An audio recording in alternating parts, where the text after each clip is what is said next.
Olá a todos. No último vídeo eu falei sobre a igreja desde seu nascimento no, da, com a ressurreição de Jesus Cristo até a Grande Cisma. E hoje eu vou falar um pouco mais sobre o que aconteceu depois da Grande Cisma no Oeste e também sobre algumas coisas que aconteceram no Leste que eu ainda não comentei, mas que são de grande importância para nós.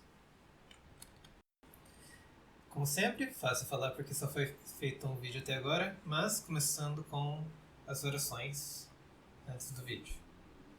Em nome do Pai, do Filho e do Espírito Santo. Amém. Senhor Deus, tem piedade de mim, pecador. Senhor Deus, perdoa todas as minhas falhas diante de Ti. Senhor Jesus Cristo, Filho de Deus, pelas orações da Tua Puríssima Mãe e de todos os santos, tem piedade de nós. Amém. Glória a Ti, nosso Deus, glória a Ti. Ó Rei Celestial, Consolador, Espírito de verdade, que estás presente em tudo e enches tudo, tesouro de bens e doador da vida, vem e habita em nós e purifica-nos de toda mácula e salva nossas almas, Tu que és bom. Santo Deus, Santo Forte, Santo Mortal, tem piedade de nós. Santo Deus, Santo Forte, Santo Mortal, tem piedade de nós. Santo Deus, Santo Forte, Santo Mortal, tem piedade de nós. Glória ao Pai, ao Filho e ao Espírito Santo, agora e sempre pelos séculos dos séculos. Amém.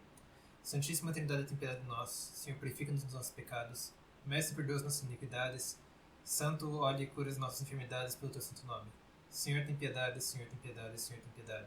Glória ao Pai, ao Filho e ao Espírito Santo, e agora e sempre pelos séculos dos séculos. Amém. Pai nosso que estás no céu, santificado seja o Teu nome. Venha a nós o Teu reino, seja feita a Tua vontade, assim na terra como no céu. O pão nosso que cada dia nos dá hoje. Perdoa-nos as nossas dívidas, assim como nós perdoamos aos nossos devedores. E não nos deixeis cair em tentação, mas livra-nos do maligno. Amém. Nessa primeira parte ainda eu vou falar do que aconteceu no Oeste, né? Porque é importante a gente saber de onde a gente veio e o Brasil ele foi colonizado por católicos e temos aqui muitos protestantes também, ou seja, todo o nosso cristianismo ele veio dessa visão ocidental. E então, na vez passada nós paramos num grande evento que temos, que foi a Grande Cisma. E recapitulando os grandes eventos que aconteceram para o cristianismo e em especial para o Oeste, para o cristianismo ocidental, foi a criação do cristianismo com a ressurreição de Cristo, obviamente. Depois disso temos a conversão de Constantino no ano 300, o saque de Roma no ano 400, que levou Santo Agostinho a escrever o seu grande livro Cidade de Deus. Depois disso temos a coroação de Carlos Magno e a fundação do Sacro Império Romano no ano 800. Depois disso nós temos a Grande Cisma em 1054. E qual seria o sexto grande evento que aconteceu que definiu o Oeste e toda a história que nós vivemos? Foram as Cruzadas. E para falar das Cruzadas você vai perguntar para qualquer pessoa, você vai perguntar: o que foram as Cruzadas? E ela vai falar: os cristãos foram liberar a Terra Santa dos islâmicos. É o grande slogan que eles tinham, que se você fosse ver lá numa fachada ou nas bandeiras eles carregando indo para lá, nós estamos indo liberar a Terra Santa, tudo escrito assim em grandes letras. Isso foi em parte verdade, em pouca parte verdade, em grande parte nem tanto. O que aconteceu? Quando eles saíam daqui, de toda essa área, e iam para onde tinha o domínio islâmico, porque o Islã ele foi e dominou tudo. Eles saíam, iam para lá, derrotavam o Islã naquela área, mas eles não liberavam os cristãos. O que acontecia? Eles instituíam uma província que era católica apostólica romana, que com clero romano, com bispos romanos. E o eles falavam latim e eles tinham que dar de volta impostos pro Sacro Império Romano. E por causa disso, o que acontecia é que se você for ver o que acontecia, esses cristãos que estavam no leste, eles acabavam lutando junto com os muçulmanos contra essas invasões dos cristãos do oeste. E porque, bem, eles não estavam sendo liberados, eles estavam sendo... tinha não só uma mudança de quem estava governando eles, como eles também acabavam impondo não o cristianismo que eles praticavam, junto em comunhão com essas outras igrejas, eles estavam impondo o cristianismo depois da cisma que vinha de Roma. Ou seja, não era o que eles conheciam. E existe até uma frase que não é tão famosa aqui no Oeste, mas ela é famosa, é famosa para lá, que diz: é melhor o turbante do que a mitra papal. Justamente por causa do que eles faziam. Eles iam lá e saqueavam os lugares e impunham colônias romanas. E você vai ver... se você for perguntar, o que aconteceu na primeira cruzada? O que aconteceu na segunda cruzada? Na terceira cruzada? E daí eles vão te falar bastante do que aconteceu, e daí eles vão perguntar, e da quarta cruzada, o que aconteceu? A história se repetiu, foi, sabe, não é tão interessante assim. Isso é meio que querer esquecer o que aconteceu na história, por causa que a quarta cruzada nos anos 1204, eu acho, foi um dos eventos mais importantes que aconteceu não só pro leste como pro oeste como pro leste. Por quê? O que aconteceu? Eles saíram daqui de Veneza, saiu para derrotar uma marinha islâmica que estava aqui perto de Alexandria. Só que não foi isso que aconteceu. Eles não foram para Alexandria derrotar uma marinha islâmica. O que aconteceu foi, na verdade, que quando eles chegaram nessa parte aqui, eles decidiram fazer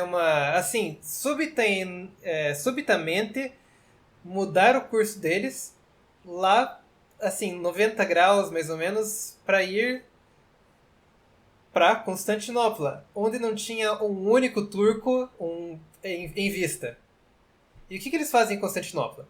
Por 3 dias, eles saqueiam e destroem Constantinopla. Eles pegam tesouros, pegam arte, pegam ouro, pegam livros, enchem seus barcos e depois de 3 dias atacando os cristãos do leste, onde não tinha realmente o Império Islâmico, você sabe que você pode saber que ele foi sim expandindo, indo para o norte, mas nessa época eles não tinham chegado nem perto de Constantinopla. E eles enchem seus barcos com todo esse dinheiro, todas essas estátuas, as esculturas, os livros, as peças de arte, e eles voltam para Veneza. E você pode dizer que existiam 2 coisas muito importantes que eles levaram de volta. As 2 coisas mais importantes que voltaram naqueles barcos foram Aristóteles e muito dinheiro. E por que foi tão importante assim Aristóteles? Porque Aristóteles ele tinha sido perdido no Oeste. Tudo que eles tinham, na verdade, era Platão e através de Santo Agostinho. Porque a Cidade de Deus de Santo Agostinho foi feita com uma lente platônica por Platão. E Platão e Aristóteles eles tinham vistas completamente diferentes nessas filosofias. Na verdade, Platão era o mentor de Aristóteles. E com isso, eles tinham uma teologia baseada em Platão, que uma teologia baseada em Santo Agostinho, que era baseada em Platão. E agora, chegando as novas de Aristóteles, que foi traduzido de volta para o latim, nós temos Tomás de Aquinas, que escreveu a Suma Teológica, e ela foi baseada em Aristóteles, na teologia na filosofia de Aristóteles. E com isso, a Suma Teológica também é um trabalho grande, e isso influenciou o desenvolvimento da teologia romana. E junto com a Renascença, com todo esse dinheiro indo lá e eles fazendo catedrais, fazendo arte, fazendo música, e essa teologia católica nova foi uma mudança, por assim dizer, muito radical. Só que essa mudança ela estava mais contida nessa parte daqui para baixo, na parte que falava latim, ou para o sul dos Alpes, por assim dizer. E para cima dos Alpes, na Alemanha, Suíça, eles não estavam nessa renascença.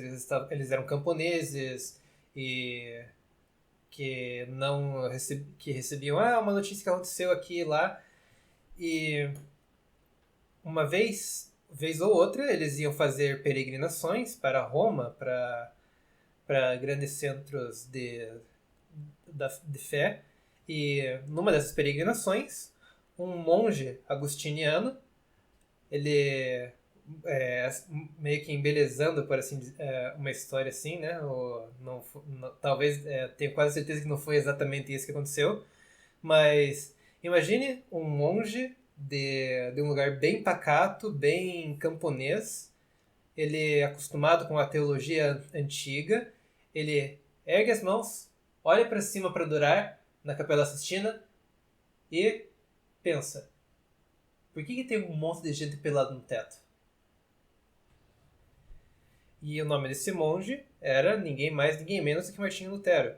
E ele, junto com Calvino e Zwingli, considerados os três grandes pais da Reforma, eles estavam com a sua teologia agostiniana, baseada em Platão, lutando contra a teologia católica nova, baseada em Tomás de Aquino e Aristóteles. Ou seja, eram duas visões completamente diferentes. E enquanto a teologia católica nova não jogou tudo fora, mas ainda assim era difícil haver uma reconciliação. E Lutero fundou sua própria igreja, Henrique VIII fundou a igreja anglicana porque ele queria se separar da mulher, e essas histórias são histórias agora que a gente, em geral, conhece, porque são histórias de 500 anos atrás, e o Brasil tem 500 anos, a gente aprende a história do Brasil, e com ela a gente aprende o que aconteceu aqui, lá no resto do mundo, na Europa, nos Estados Unidos e, em geral, no Oeste. Mas o que aconteceu durante todo esse tempo, depois da cisma, durante a Reforma, o que estava acontecendo lá no Leste? O que aconteceu com todos aqueles outros patriarcas, todos aqueles outros centros da cristandade que existiam naquela época, que estavam fora desse contexto ocidental que a gente está hoje? O que estava acontecendo no leste, aqui, era, primeiro, Maomé criou o Islã, que, como eu já disse, foi uma heresia nascida por conta de arianismo, que nega a divindade de Cristo, e ele se espalha, e eles vão para cima e conquistam, vão conquistando, e Jerusalém cai, e Antioquia cai em 601, a África do Norte cai para o Islã em 697, e eles dirigem um ataque até Constantinopla no ano 717, mas eles não conseguem, eles acabam sendo repelidos pelas forças cristãs, ou seja, é um ataque falho. E eles estavam, os cristãos, lutando pela vida deles, né? Para não. Ou seja, porque a pena do Islã para muitos, para ser cristão, eles tinham que pagar mais impostos ainda, eles não podiam evangelizar, muitas coisas dessas aconteceram. E para onde que para onde que faltava, para onde que era o único lugar que eles podiam estar indo? Pro norte. Estavam subindo daqui de Constantinopla e de todos esses outros lugares, estavam indo para o norte. E o que aconteceu? São Cirilo e Metódio, eles foram como missionários para as terras da atual Rússia, onde não só da Rússia, como também onde estão todos os povos eslavos. E eles começam a conversão desses povos.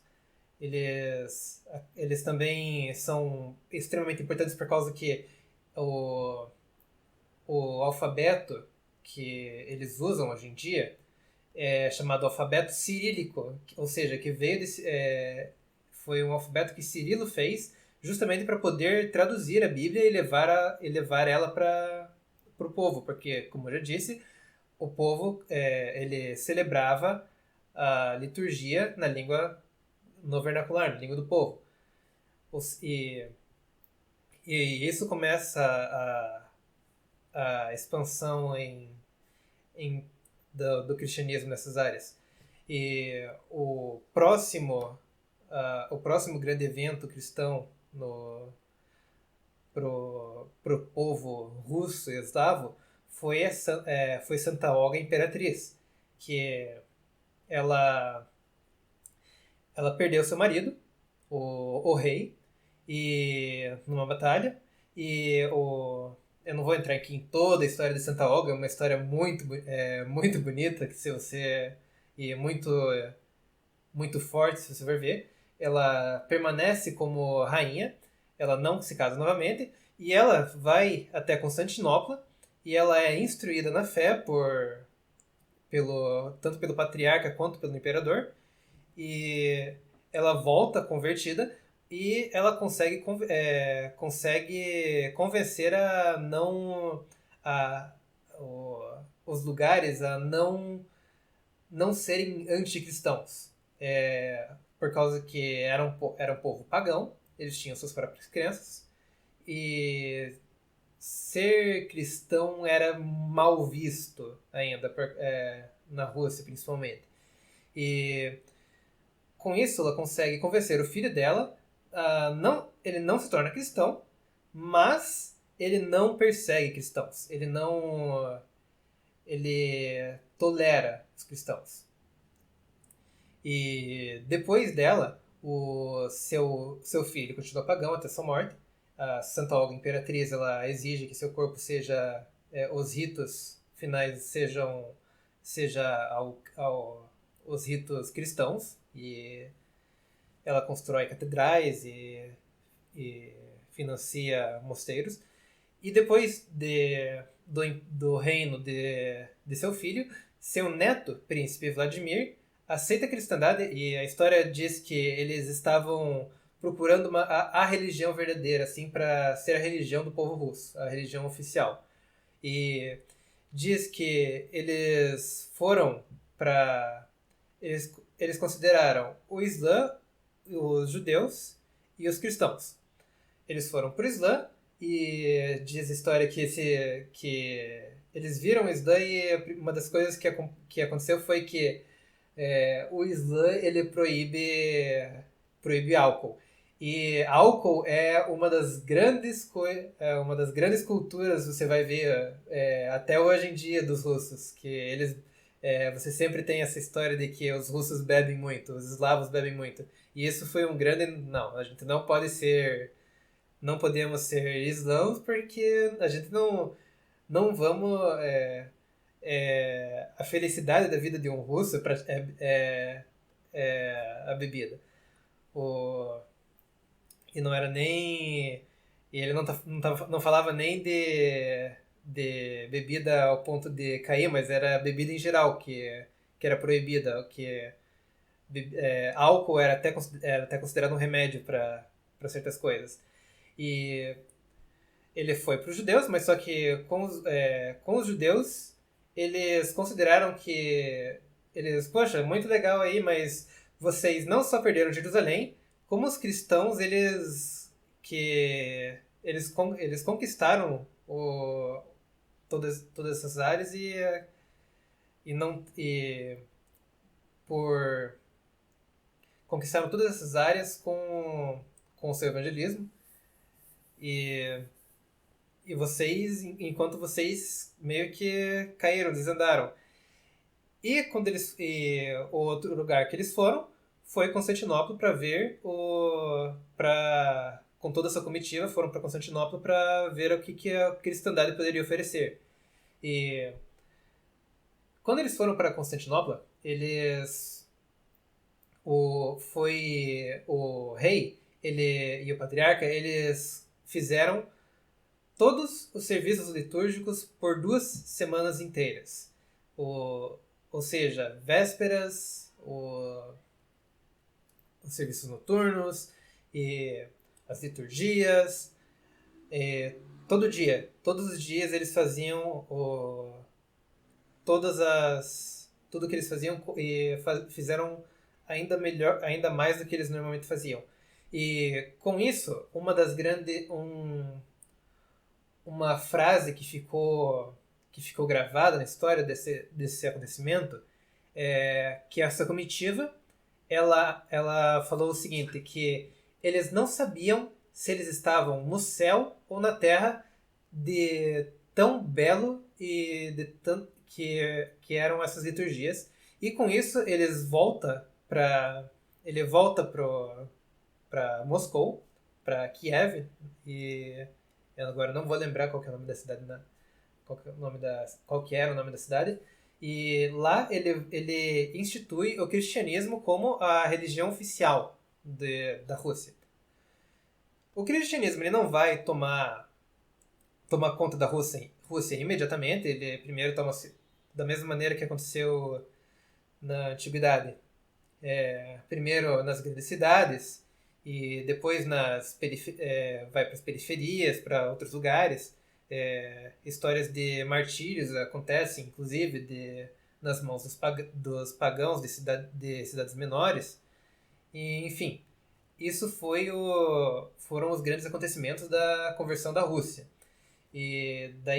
Mas isso foi até antes da Grande Cisma. Santa Olga, ela também é uma santa na Igreja Católica. E o que aconteceu? A Quarta Cruzada, ela foi e atacou Constantinopla. E Constantinopla, ela foi enfraquecida meio que permanentemente por causa desse saque. E os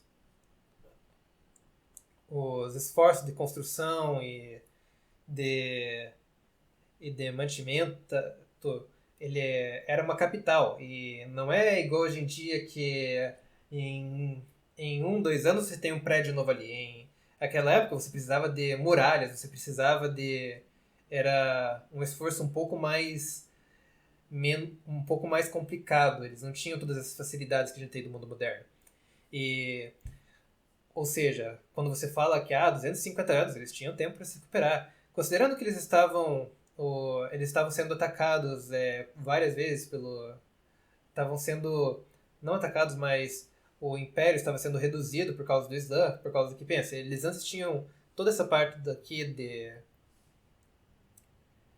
eles tinham toda essa parte do Império Romano, eles tinham toda essa parte daqui, e agora o que eles tinham? Eles estavam sendo reduzidos a apenas uma área da Grécia, de Constantinopla, ou seja, não estava ficando complicado. E o Império Islâmico ele vai e conquista Constantinopla em 1453 e o Império Turco é fundado. E isso causa alguns problemas para a cristandade, mas a cristandade não foi proibida. não foi exterminada em todos esses lugares ainda, durante todo esse tempo, Antioquia, Jerusalém, Alexandria, Constantinopla, eles ainda eram considerados, eles ainda tinham bispos, tinham patriarcados, tinham cristãos, e como eu disse, antes o turbante do que a mitra papal. Isso foi uma frase falada, se eu não me engano, enquanto durante durante a conquista de Constantinopla pelos turcos. E o que aconteceu, na verdade, em Constantinopla, ela estava na mão dos Uniatas, que era um grupo que estava durante algum tempo estavam unidos a Roma, mesmo sendo cristãos daqui, ou seja, eles estavam junto com aqueles apoiando os que estavam excomungados, ou comungando com eles, e tentando pedir auxílio de Roma. Só que, ou seja, eles estavam tecnicamente em comunhão com Roma. E a queda de Constantinopla não é nossa, tá, romanos? É de vocês. Vocês que tinham que ter ajudado. Tava em comunhão, afinal. Mas enfim, eles são conquistados. Quando eles estão nos últimos finalmente, e Roma não envia ajuda, eles acabam voltando, se arrependendo e voltando com a comunhão com com os outros patriarcados. E com isso, Moscou na Rússia, ele se torna a terceira Roma. A primeira foi Roma, obviamente. A segunda foi Constantinopla. E agora, com a queda de Constantinopla, nós temos o Moscou, que durante esses anos, Moscou se tornou um lugar muito potente na cristandade. Inclusive, existem histórias de padres gregos que foram para Moscou e eles reclamaram que eles estavam sendo muito mais firmes do que na Grécia. Existem relatos de que o imperador ficava 8 horas de pé durante uma liturgia e uma homilia. Ou seja, realmente eles ganharam esse título de Terceira Roma. Eu vou falar agora sobre o cristianismo na América. Vou falar um pouquinho sobre a América do Norte, por causa que eles também têm uma história interessante, mas eu vou ser bem breve para focar mais na história da ortodoxia aqui no Brasil. O que aconteceu na América do Norte? Um grupo de russos, eles estavam pescando, né, nos golfos entre Alasca e Rússia, e eles acabaram indo para Alasca e acabaram encontrando esquimós e acabaram casando e tendo filhos. E eles enviaram cartas para a Rússia falando: nos mande um padre para você vir aqui, nos casar e batizar nossas crianças. E eles mandaram São Herman do Alasca, que foi o primeiro padre ortodoxo a pisar pés nas Américas. E ele foi o padre dessas pessoas, e ele se tornou o primeiro santo. E existe uma igreja lá que está o corpo dele e a cruz de ferro e os grilhões que ele carregava estão em cima do caixão dele. E outros, daí temos o primeiro mártir americano, que foi São Juvenale. E o que aconteceu? Ele estava ele estava saindo de um barco e daí ele viu os nativos se espantaram com ele e começaram a atirar flechas contra ele. E os nativos dizem que ele ficaram impressionados e diziam que ele era um homem de grande coragem, por causa que diziam eles que esse homem era tão corajoso que ele estava batendo espantando as nossas flechas como se fossem moscas, e que eles não sabiam. Os nativos, eles não sabiam o significado disso, mas só que São Juvenal estava fazendo o sinal da cruz.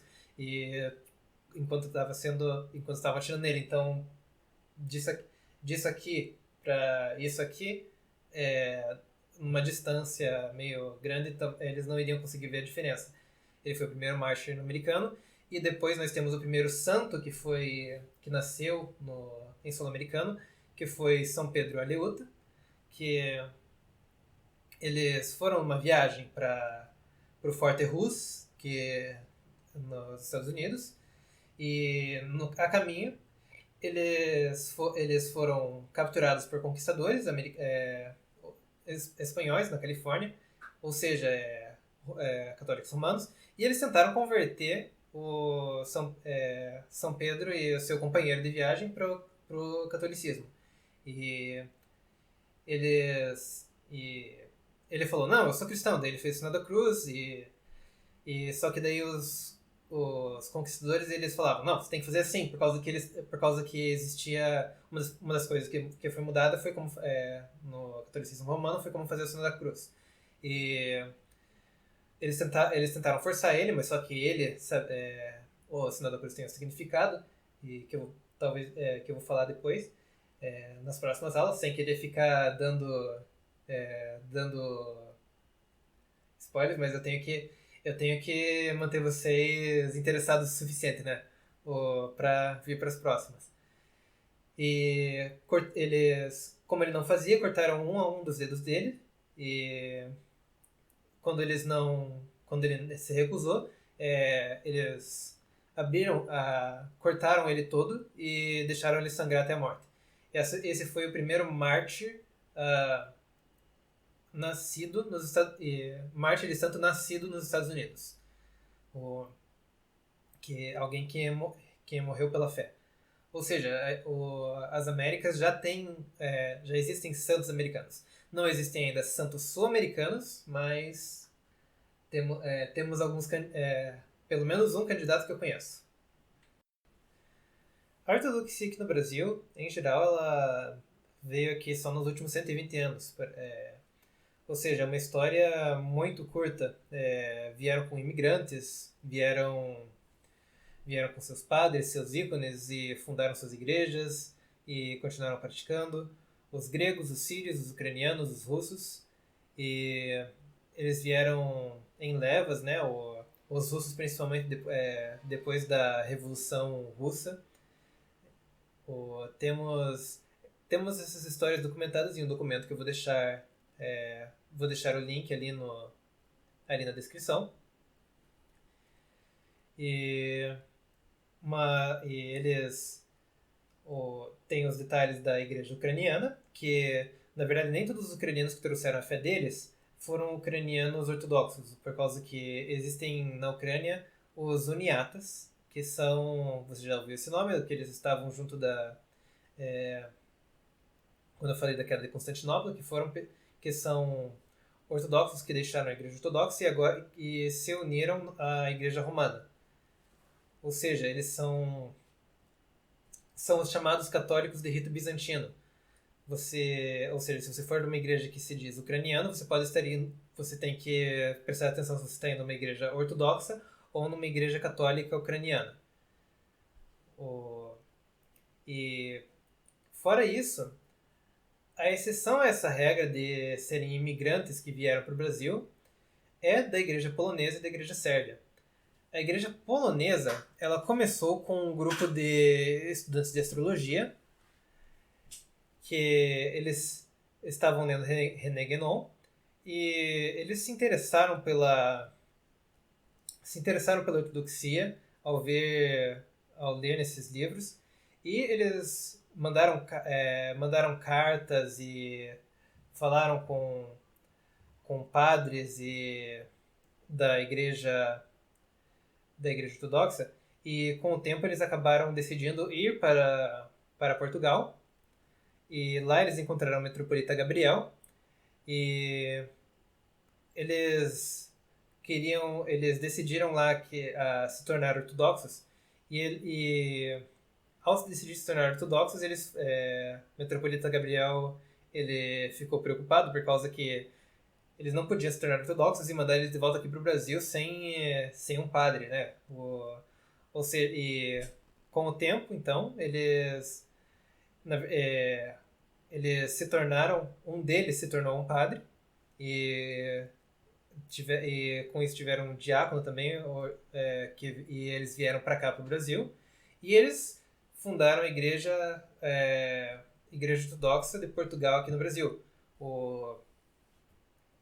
E até o momento, até uma certa hora, eles continuaram sem problemas sobre a metropolita Gabriel, só que tivemos dois bispos ordenados que foram nascidos aqui no Brasil, Bispo Ambrósio e Bispo Crisóstomo, Arcebispo Crisóstomo. Arcebispo Crisóstomo foi ordenado, foi sagrado bispo antes de Dom Ambrósio, e eles foram os primeiros bispos nascidos no Brasil, que nasceram no Brasil e foram sagrados brasileiros, os sagrados bispos sendo brasileiros. E com o repouso de metropolita Gabriel, metropolita João acabou tendo alguns escândalos que o metropolita da Igreja Polonesa, que era responsável, a igreja em Portugal não era autocéfalo, não tinha autocefalia, ela era uma igreja que dependia da Igreja Polonesa. O metropolita da Igreja Polonesa emitiu avisos, o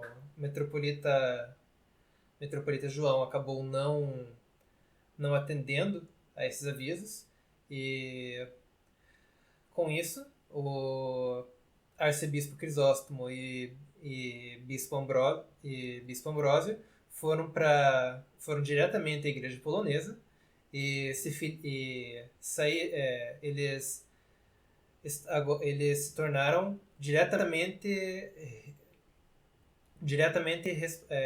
estavam diretamente ligados à Igreja Polonesa e não mais à Igreja de Portugal, e a Igreja de Portugal acabou cismando, e isso causou problemas na igreja aqui no Brasil, né?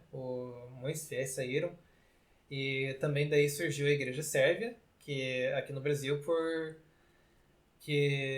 alguns dos padres eles buscaram ir para a Igreja Sérvia ao invés de permanecer na Igreja Polonesa depois por causa desse problema que teve com o metropolita João. E essa é a história da igreja aqui no Brasil. Eu perdi alguns detalhes, mas eu vou colocar o material ali na descrição para vocês verem ele mais tarde. Bem mais completo, a monja Rebeca fez, e você vai ver todas essas datas que eu tenho aqui elas estão lá tem algum motivo de elas estarem ali, estão lá no documento.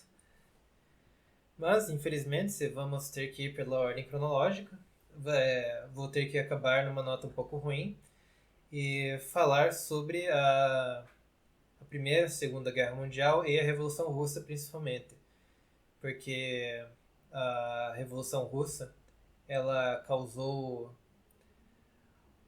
um dano enorme para a Rússia, e muitos russos eles saíram da Rússia, eles acabaram levando a fé para outros países. Muitos deles procuraram refúgio no Brasil e nos Estados Unidos, e eles acabaram levando com eles a fé. O regime comunista, a primeira ação da Revolução Russa foi, na verdade, nos dar a família Romanov como santos. E Santo Tsar Nicolas, ele foi morto durante a Revolução, logo do início. E se você for ver a história, eu recomendo você não ver a história se você tiver um estômago fraco, por causa que a tortura que aconteceu com a família Romanov foi realmente algo terrível. E durante todo o período comunista nós tivemos muitos mártires, e durante a Segunda Guerra também nós tivemos muitos outros mártires pelo regime nazista. Ou seja, tivemos tanto grandes perdas por causa da Revolução Russa quanto por causa do regime nazista. E enfim, é meio chato ter que terminar com uma coisa tão ruim, mas temos que dar graças a Deus que não existe mais um regime comunista na Rússia, e o regime nazista também ele não existe mais. Por mais que tenhamos grandes problemas em outras áreas do mundo que estejam perseguindo o cristianismo, pelo menos esses grandes eventos eles já acabaram, e estamos vendo um ressurgimento do cristianismo na Rússia de forma inigualável. E, bem, por hoje é isso da história. Os títulos dos próximos vídeos vão ser sobre as Sagradas Escrituras e a Santa Igreja. Eu espero que vocês tenham aproveitado este vídeo, que ele sirva de boa informação para vocês, e que vocês continuem assistindo essa série e que ela seja edificante. E espero ver vocês na semana que vem.